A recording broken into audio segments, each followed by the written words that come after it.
Welcome to Let's Talk Learning Disabilities with Laurie Peterson and Abby Weinstein. Laurie and Abby spend their days talking about dyslexia, dysgraphia, dyscalculia, and ADHD. They talk to parents of struggling students and adults who have had a lifetime of academic challenges. They want to share those stories along with their own insights with you. So, let's talk learning disabilities. Welcome to Let's Talk Learning Disabilities. So Abby and I have officially started our holiday break. So for the next couple weeks, we're going to be bringing you some of our favorite and what we feel like most informative episodes to carry us through. And then starting in January, we'll be back with a whole new season of Let's Talk Learning Disabilities. So today we wanted to share or replay an episode where we talked a lot about test anxiety. We talked to some folks who help people kind of get through their test anxiety. This is finals time, and I know there's a lot of test anxiety going on out there. So sit back and enjoy this episode, and we'll look forward to seeing you guys in the new year. Hey, everybody. Welcome to Let's Talk Learning Disabilities. This is Laurie. And this is Abby. Today, we are here continuing on with our intervention series, and we have a very special guest to talk to us more about a very, very prevalent and hot topic that I would say we hear about almost daily. We do. I feel like everybody has a little bit of this. Yes. And it's not ADHD. It is not ADHD. Surprisingly, we are talking about testing anxiety or test-taking anxiety. And we've got with us Lindsay Hollmuller from Dallas Integrative Counseling. And she runs a program called the Test Edge program, and it focuses on alleviating test anxiety. So I am so excited for you guys to hear more about what Lindsay's program has to offer. I'm personally excited to learn more about this program and learn more about how we can actually alleviate test-taking anxiety. So welcome, Lindsay. Thank you so much for being here today. Thank you for having me. This is really exciting. We do. And I think what's really interesting is that we have a lot of people that call in and say, my child has test anxiety.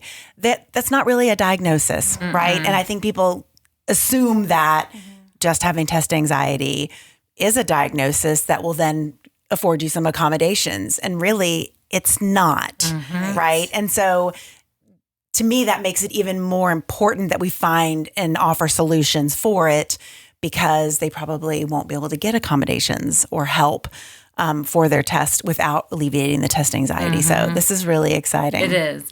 And I think a lot of clients or parents call in talking about test anxiety, and they think that it's anxiety that is their disability and that they can get accommodations for it. And when we evaluate these individuals, oftentimes they do not have a generalized anxiety disorder, and they don't struggle with anxiety across the board in all facets of their life to an extreme degree. It is strictly related to academics or test taking. So then we get to, like what Laurie said, is, okay, it's not a diagnosis, not a diagnosed disability that can afford you accommodations. How do we But you still need help. But you still need help. So, Lindsay, first of all, tell us a little bit about yourself and how you came to be doing what you are doing today. Sure. Well, I am originally from Oklahoma, and I went to the University of Oklahoma. I got my degree in psychology. I've always Sooner. Right. It's hard to be in Texas and say that, but I am a Sooner for sure. But I've always been interested in the brain, and of course, with that goes learning and executive function. So my degree in psychology led me to, I wanted to work right away, which is sometimes hard to do with just an undergrad in psychology. But I moved to Miami, and I ended up working in an educational environment. So here comes the interest in education. I worked at a school for kids with developmental differences and autism. And that was eye-opening for me. I loved it. It was such a great learning experience. And it really got me thinking more about furthering my education, learning more, not just about psychology, but about the brain and how all of that can work together, counseling too. So I moved here. I moved from Florida to Dallas, went to SMU, the counseling department, and got my master's in counseling. And from there, I became so interested in counseling and psychotherapy, but also still really yearned to want to integrate more of the learning theory, some more about the brain as well. And that led me to get my certifications in neurofeedback and biofeedback. And I've always been interested in psychology and physiology. So those two, my master's in counseling, but also my specialty in biofeedback helps me kind of combine really the mind-body view on things. So I've been in Dallas ever since. I moved here in 2006, and I've been here ever since. So here to stay. Good. Yes. So in your practice as a counselor, I'm curious, what led you to want to focus more on testing anxiety? Well, I hear it almost every day. And even if it's from a kiddo or a teenager that isn't seeing me for test anxiety, I probably at some point hear them say, I have a test tomorrow and I have such test anxiety. It's almost just part of the lingo now, but it affects a lot of people. And we're seeing it affect younger and younger too. So working with children, with younger children, elementary school age, pre-adolescent children, hearing them talk about test anxiety, first graders, second graders, that really, really shook me. I bet. I don't think when I was that age, I even knew what the word anxiety was. Exactly. So this is just it's a part of the conversation. It's a part of what kids deal with, but it's real. And like you said, it's not a formal DSM diagnosis, but there are a lot of factors that can go into test anxiety, whether you have a diagnosable disorder or not. Right. And you can still experience that type of anxiety, whether it's, a clinical issue or not. So different perspectives. So how did you stumble across this particular program? My training in biofeedback led me to it.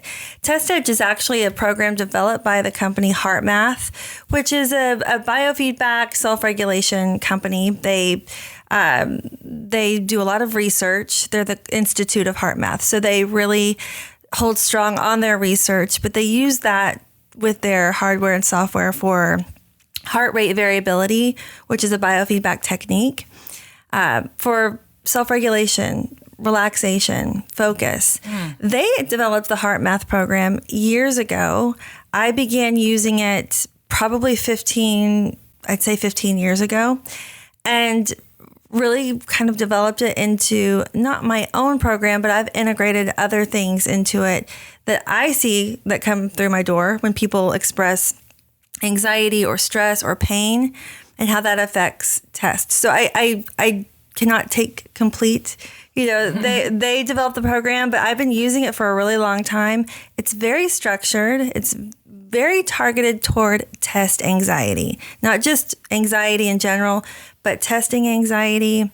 And I think that's what makes it really unique, is that we don't really veer off toward anxiety in general. We really zoom in on the test component, and it's very targeted toward that. Before we jump into the actual program, because I do want you to kind of give us a little bit of an overview of the program and kind of what it entails. Do you mind? We've never talked about neurofeedback or biofeedback. So do you have just kind of a really easy explanation for listeners who aren't familiar with that, what it is and kind of what people use it for? Sure. I will try. I know it's hard to do in 30 seconds, but whatever. I will do my best. I think, biofeedback has been around for a very long time. I think I'd say 60s, 70s for sure.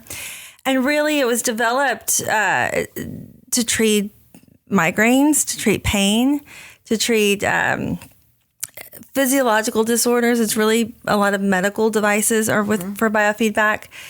But it is a way to measure your physiological responses. So we're looking at heart rate, brain activity, muscle activity, skin temperature, what we call conductance, or, like when your hands get, yes. And we'll talk about how that, with testing, my hands get really clammy. These are all of the physical and physiological symptoms we experience with stress or anxiety. sometimes with depression. Biofeedback equipment allows us to measure that, and you can view your responses on a computer screen. The part about the feedback is that information then you can use in order to either reverse that effect or to help reduce it, like a racing heart. If you're looking at your heart rate on a screen and you see that it's very fast, you can actually learn to lower it and watch it on the screen get slower through techniques, usually working with a counselor or, we see biofeedback in occupational and physical therapy settings as well. So it sounds like it's making you more self-aware of your physiological symptoms so that then you now can do something about reducing them. Yes, and controlling them. And you can see the immediate effects of those practices in front of you on a screen. That's pretty cool. What's really cool about it is that, back in the 70s, you would actually just see the heart rate or a light, or you would hear an auditory cue. Now they've developed video games, visuals that are really interesting. My favorite one is actually one of the heart math ones, because I use other clinical systems as well. But it's a black and white picture. And if you're able to self-regulate, whether that's through muscle or breathing or EEG, then it adds color to the picture. And then you paint a picture with your physiology. Oh that is too cool. That is so cool. The key is if you become out of sync, or if you begin to maybe think of something stressful and your heart rate picks up, or you tense, then the color will go away. And so you really have to work on picture. You're getting that positive feedback, but you're also getting, negative feedback too. It's very helpful. A lot of people are visual learners. I know I am. So it's great to use with all ages, even kids. Kids really enjoy it too. And we've heard it as a treatment for ADHD as well, which is being able to kind of regulate your attention as well. So. Yes. Biofeedback is neurofeedback, which really zooms in just on EEG biofeedback. That's a completely different certification just for EEG. There's a lot more that goes into like that. Your brain waves? Brain waves, yes.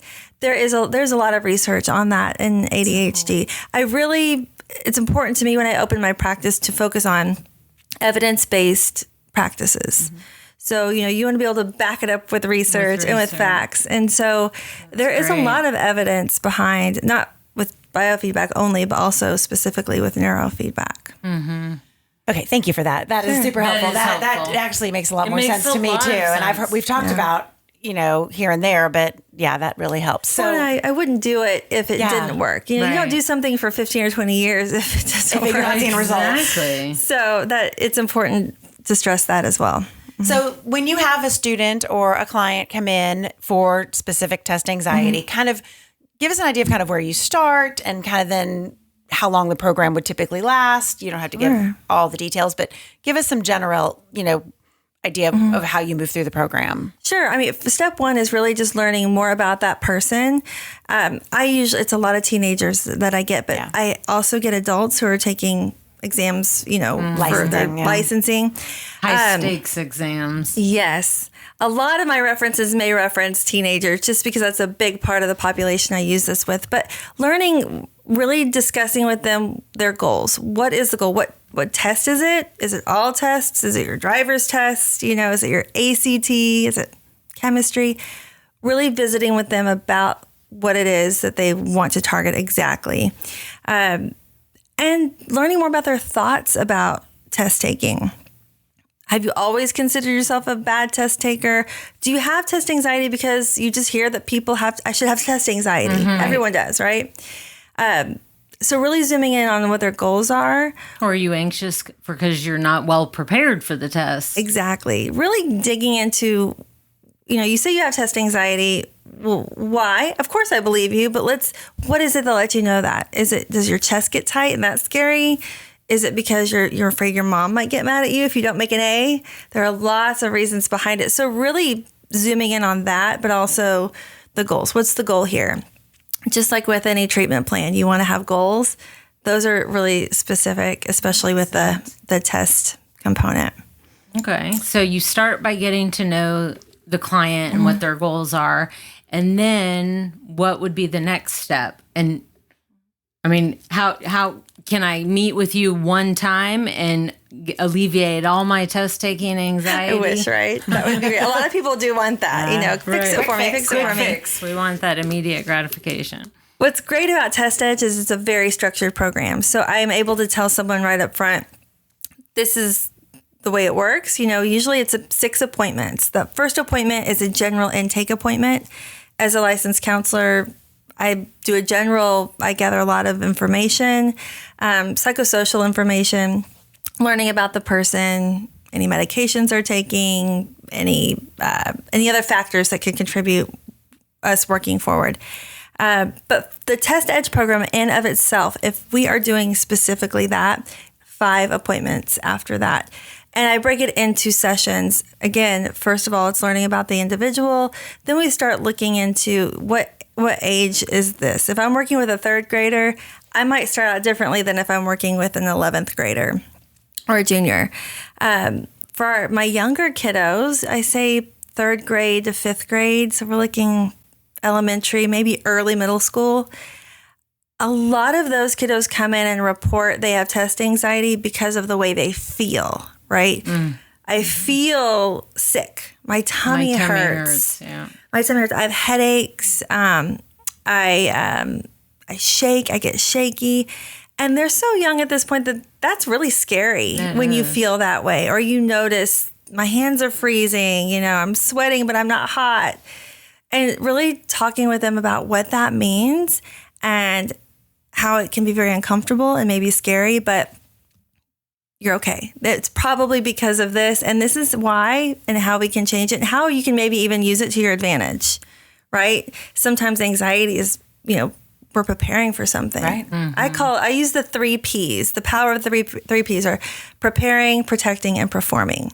And usually anxiety goes up when we're either preparing for something, performing, or feeling like we need to protect ourselves from something or protect someone else.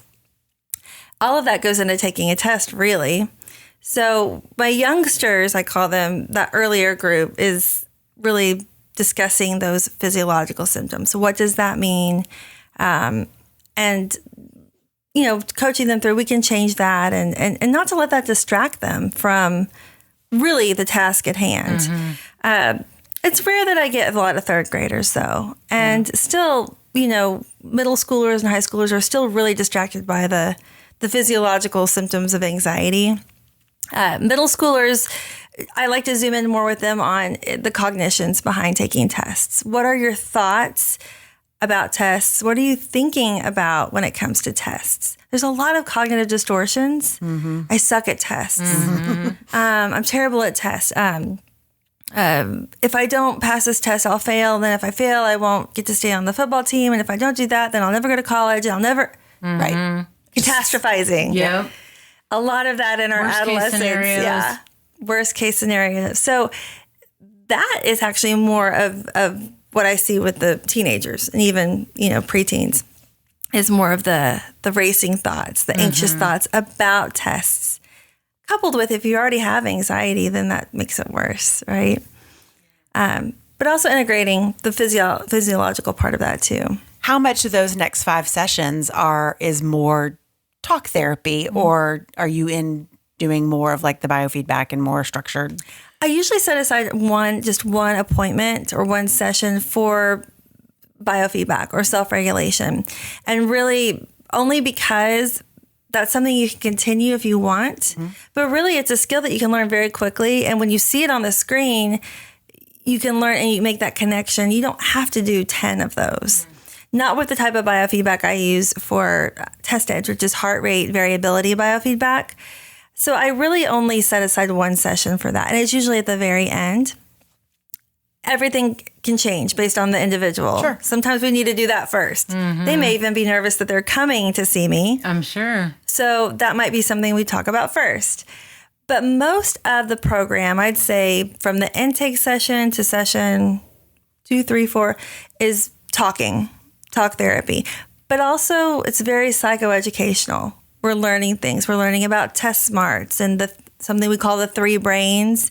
And pacing, not racing, is a big part of it, I like that. because when we get anxious, everything speeds up. Our heart rate, our thoughts, you're taking your test and you're filling in those bubbles as quick as you can, and everything speeds up. So pacing. So are there some test-taking strategies built into your program? Yes, there awesome. Absolutely. And that's what's the really targeted component of it. Even breaking down certain thoughts with strategies. If we get a distortion, I'm terrible at tests, I'm going to fail, stopping that with something we call a neutral. So teaching the individual, I don't want to use the word tricks, but they're tools, they're strategies to stop negative thinking, to reduce the heart rate, and to maybe even some general test taking strategies, pacing, not racing, or making sure you fill in that bubble completely. If they're using Scantron, I don't know how often that is anymore, so that you don't miss something because you were in a rush and you only filled it in halfway. So even general strategies like that, but mostly physiological and cognitive. So once you have talked to them about the physiological symptoms that they experience, that they call my test anxiety, then you work on ways to reduce those physiological symptoms. Yes. Right. Becoming aware of them, why we have them, good stress versus bad stress, and how you can control them. You can control them on your own. No one else is responsible for that. You can do it. Teaching them that independence can really give them a lot of confidence as well, which leads into better test taking. So we learn about the physiological component and then maybe integrate some of the cognitive component as well. I think that inner voice too can be so, it can spiral, right? Yes. I'm terrible at this. Or you hit a question that's really hard and you're like, great, I'm going to fail. And then it's like downhill from there. That's what I was going to say. So, once you hit that one hard question, you struggle for the rest of the test because you can't stop thinking about that one.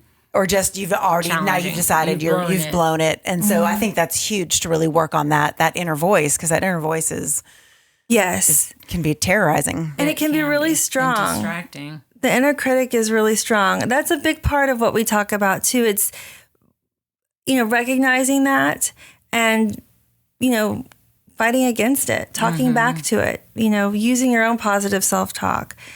That's a big part of not just counseling in general, but especially with test anxiety, because we can get so worked up, everything speeds up, and then we have all of these negative thoughts, all of these distortions. Our brain believes what we think, often it does, and then we perform poorly as well. Or we're just so overstimulated with anxiety, that most important part of the brain that we need to focus, our frontal lobe, kind of just checks out. Down, yeah. And then you can't even process efficiently the information to perform on the test that you actually have in your brain and Do you ever help kids take these skills and kind of transition them to more of a performance? Like, I'm thinking about kids who get really anxious at a sporting event or on stage, or because it's the same physiological symptoms. Absolutely. Report right. in front of the class. Absolutely. This is not just with exams in the academic setting, but performing either in sports. I have had a couple airline pilots who were really that were anxious about taking their exam, but also just, you don't want your pilot to be overly anxious. Yeah, no, you don't. That was really interesting. I had a couple of those. It was really great. You want anyone that's, if you're flying with them, to be very confident.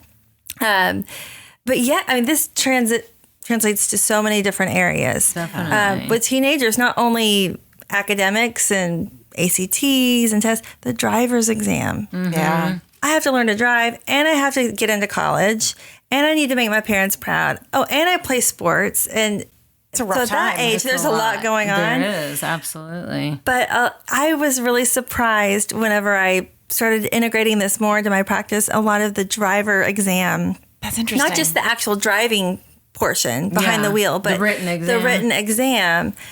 I think because for teenagers, it's so important to be able to drive. It is. Having that independence and that freedom, it's like, if I don't get that, that makes me anxious. So, passage.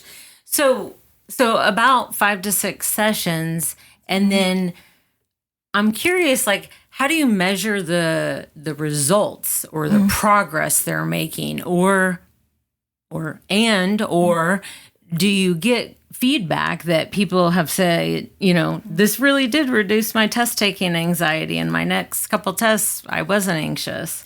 Sure. I mean, self-report feedback is huge. That's the biggest indicator. Did you pass your test? Part of the program that I use when we're together in session, or even if we're doing it virtually, structured worksheets. We're actually writing things down. We're looking at things.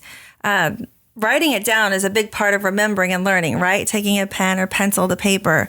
So there's a lot integrated into the program that helps us see if we're actually moving forward with it, if we're learning more about controlling the anxiety, if they're understanding the concepts.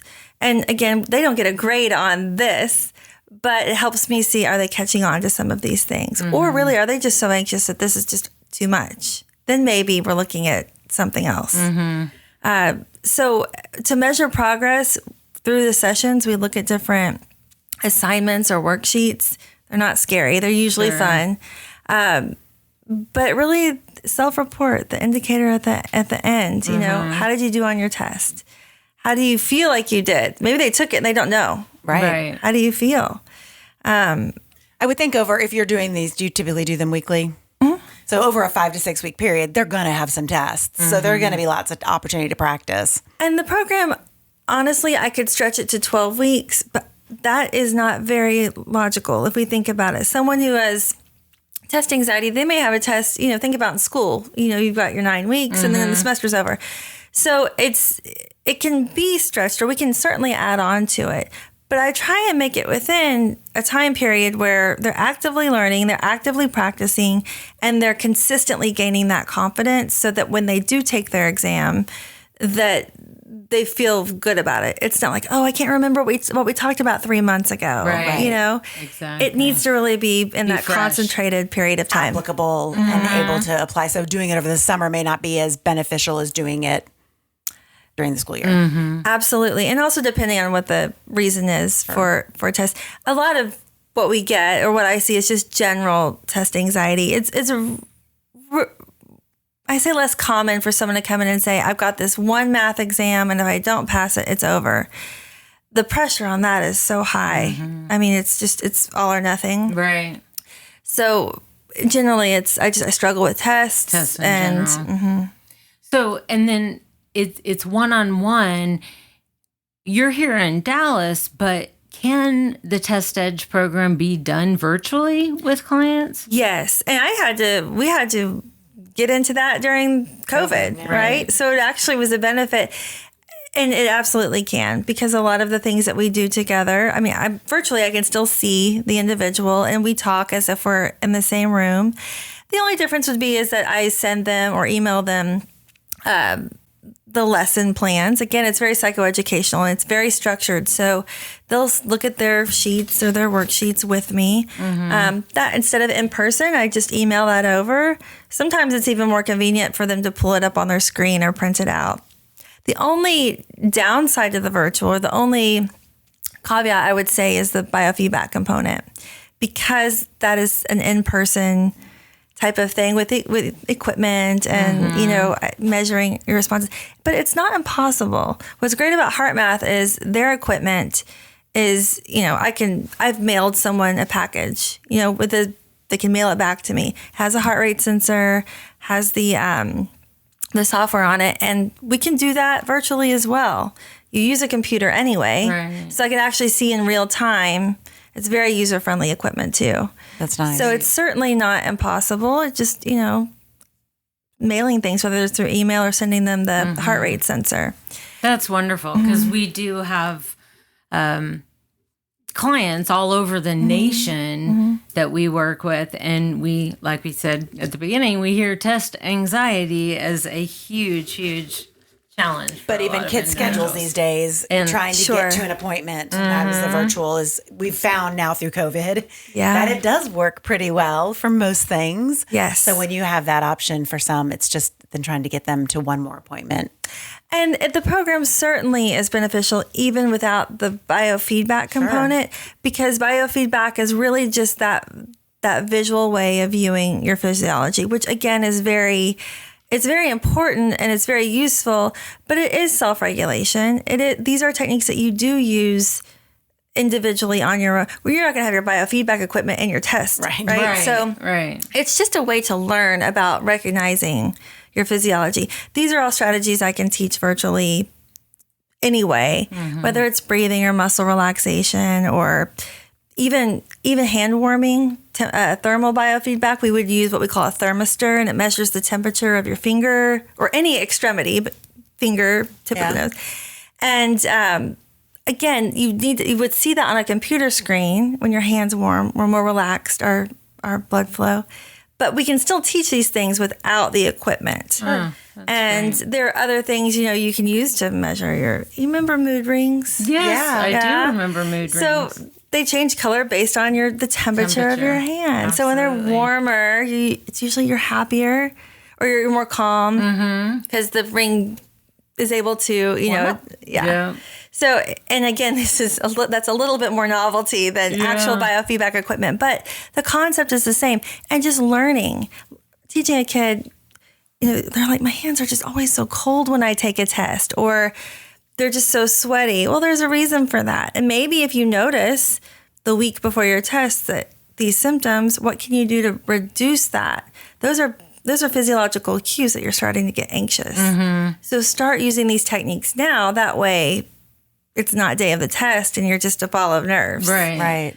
It is really sad to think of a first grader or a third grader even having this. But it's happening. But it is happening. Especially with the state tests and the amount of pressure they put on these kids. They're even thinking about when they don't have to start taking state tests until third grade, but they know about them already in first grade, and they're talking about them and planning for it and stressing about it. So you mentioned working with a third grader, you mentioned, teens and college age students. So what is the demographic, or what is the age ranges that can benefit from this? Can benefit from Test Edge? I'd say the earliest age, I think, could be as early as, first or second grade, depending on what they're noticing about if they're being tested. I don't know. Yeah, there's not a lot of tests. I don't know that third grade is the youngest I've worked with. But with that said, things are changing educationally. Sure. And kids are expressing anxiety in different ways.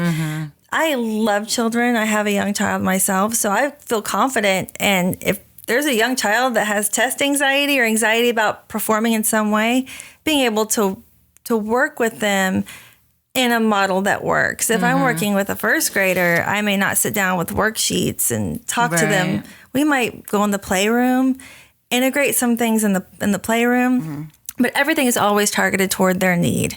Okay. That's great. Yeah. We just see most exams and tests start at least with grade. Third grade is just the youngest I think I can think of I'm having this spelling test or things like that. But as far as adults, there's no age limit. There's no age limit. I've worked with individuals who are taking their MCAT, to be a physician or go to medical school, and then also with individuals who were taking certification exams, licensure exams, recertification, and then adults that are going back to school too. Changing their careers completely. A lot of people over COVID, I think, realized I don't like what I'm doing. I want to do something different. Yep. But it's learning again. And all of these old feelings come back. Oh, I'm nervous again. Or I'm new at this. I was an expert in this, but I'm changing careers. Yeah. And now I'm new at this. And all of these feelings come back. Some of that's excitement. We talk about that. Excitement is the same in the body as anxiety. Everything kind of speeds up. Yeah. Your body does not know the difference. And that's something I really try and express to children as well. Sometimes when your heart's racing, you're excited. Sometimes we're scared. But, I can teach you how to control that, or I can show you how you can actually make that feel better.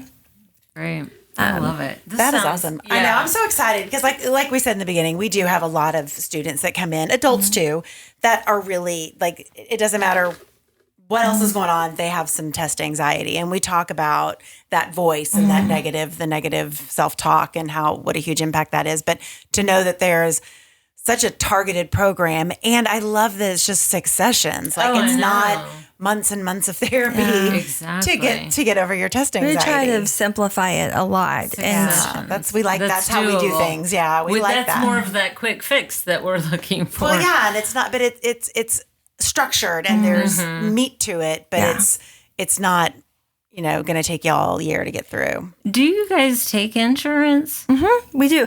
We are in network with Aetna and with Blue Cross Blue Shield PPO plans.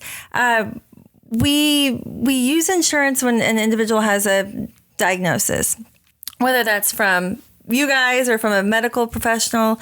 We have the ability as licensed counselors to diagnose individuals. So if someone already has a diagnosis, whether it's ADHD or generalized anxiety disorder, it could be major depressive disorder, that can contribute to your stress about tests. Because as we talked about earlier, that test anxiety is not a diagnosis in of itself. So if we feel that if there's a diagnosis and we can, sure. Okay. But no diagnosis, then obviously they can't use their insurance for it. If they're coming literally, I just have test anxiety, everything else is great. Right. Without a diagnosis, and that's not, unfortunately, that's not up to us. That's up to the insurance companies. Exactly. But you don't have to have a diagnosis of any disability to be a participant in the Test Edge program. Absolutely. Right? You can participate in it just if you want to learn how to take tests better, maybe on a performance level, or if you might be considering going back to school. Am I going to be able to do? So absolutely, there is no diagnosis needed. Okay. You may have a diagnosis and not want to use your insurance. Some people don't want to. Anybody can benefit. The diagnosis just drives the insurance. That makes sense. Well, this has been amazing. Thank you. Thank you. You're welcome. We are so grateful for you being here. I know we've talked about you a lot with our clients because we knew about your program. We've done some research on it, but to have you here to really explain it and spell it out has been so insightful. Well, thank you so much. I'm more excited about recommending the program to individuals. Thank you. It's a great program. There's some information on our website. I'm happy to chat with anyone who has questions. And what is your website? It is dallasintegrativecounseling.com.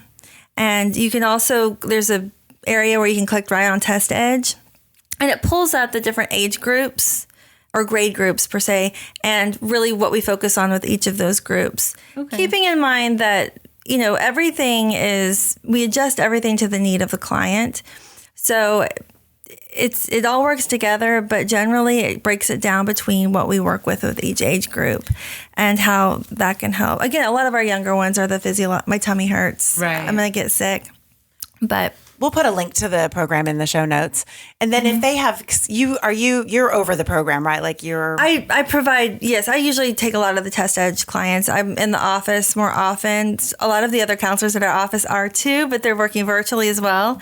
And so usually I'll take the Test Edge inquiries, but anyone at our office can, and they all have provided Test Edge too. Amanda Prater at our office is wonderful. She's also board certified in biofeedback, so she can implement the program. John, Lauren. So if they go to your website and just do like the contact us form, it'll get to the right person. Yes. Perfect. Absolutely. Well, thank you. Thank you so for much. having me. So much. This has been amazing. Abby, this has been so insightful. I'm so excited that we have this information. I am so excited too. We appreciate you. Thank you. Thank you guys so much for listening today. If you have any recommendations or suggestions on topics you'd like to hear on a future episode, you can email us at letstalklearningdisabilities@gmail.com. Or, Abby, tell them about our website. You can access our podcast website at www.ltldpodcast.com, where you can see a list of all our episodes we've recorded and choose the ones you want to listen to, either by chronological order or even grouped by category. And then we have a few more episodes in our interventions series that we're super excited about. So come back for episode number 62. You guys have a great day, and thanks so much. Thank you, everyone. Thank you. Take care.